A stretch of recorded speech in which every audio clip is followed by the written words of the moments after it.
Charles Foley, you committed the crime of premeditated murder and of theft. You will be severely punished for your deeds. You are pitiful, you Scotland Yard dog. Save your words for the gallows. I'm sure the journalists will love them. I shall leave now, Watson. Gentlemen, please take our friends here into custody. Where are you going?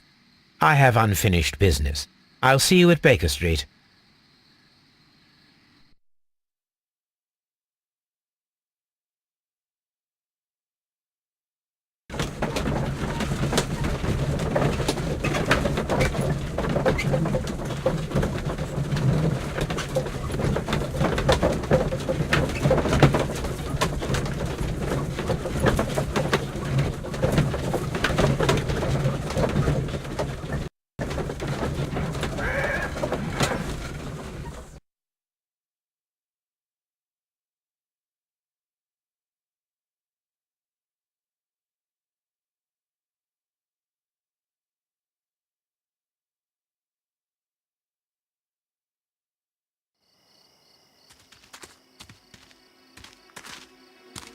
Be careful with the lamps. Don't bring them too close to the barrels.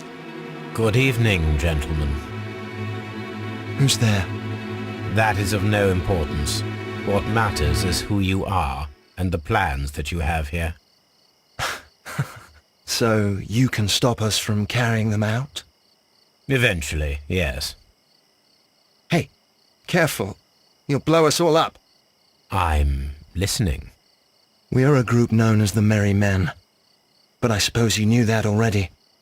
We are the men who've already lost everything of value in their lives. We are ruined shopkeepers.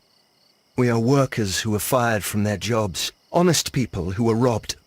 We were forced out from our homes and thrown onto the street, and all of this in the name of the so-called law. The laws that were set out by our government. The laws that make the commoners only more vulnerable and the wealthy more protected. We are not only from the British Empire. Some of us are from the New Lands, America, Australia, and we are many. But men we are still, and we are merry for that we stopped being afraid. For those powers that be had done their best to plant the fear inside our souls, and we accepted it so easily. The fear advised us to keep our heads bowed. It prevented us from fighting. Bankers and politicians, they own our lives, our work, our bread, and they push us to compete between each other, just to see who may serve them better. But in the end, they are the few, so they are weak. They are nothing without their titles. We should not fear them. Our so-called masters should fear us instead. The time has come for our group to stand tall. Our great and many merry men. We are going to blow up the London Stock Exchange. No life shall be lost. But ownerships, debts, and property titles? They shall all be destroyed. They're only papers, after all. So many people will be freed over this night. That is a radical step to take. What result do you truly expect? Chaos. But soon people will understand that they are free, and that they don't belong to anyone. They will be able to work for themselves, together, without letting the rulers dictate what to do, and finally justice will arise. What you are intending to do is a crime. It is not justice. How do you see justice, then? Kids go to prison for a loaf of dry bread. And how many lords do you see punished for stealing from their people, sending them to their deaths in mines or overseas to fight for land? Our masters wouldn't hear us. So now it's time to sing the song of the merry men. Will you let us do our duty?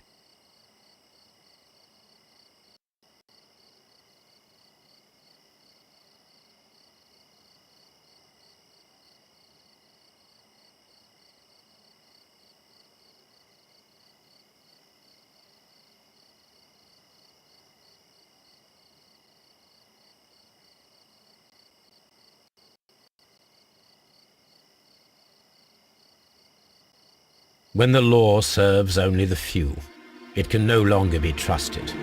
Every man is equal, and he has a right to choose his own way. And I shall not stop him.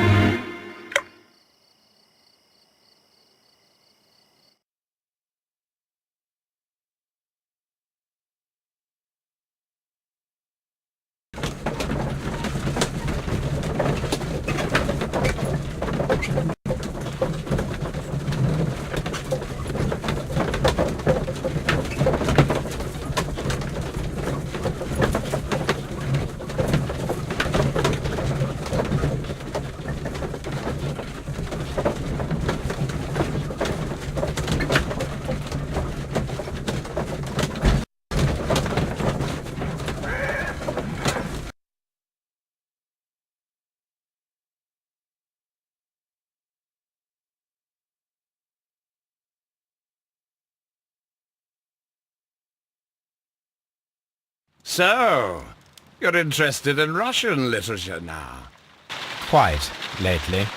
It is an interesting book. I remember a few lines. Really? I tried reading it myself, but I had a hard time understanding it. Yes, Doctor. It's about intelligence. Sherlock, I vaguely recall one of the lines. Sometimes it takes something more than intelligence to act intelligently. There were also a few words along the lines of, pain and suffering are always inevitable for a large intelligence and a deep heart. Tell me, Doctor, does my brother show any signs of pain or suffering? Not that I know of.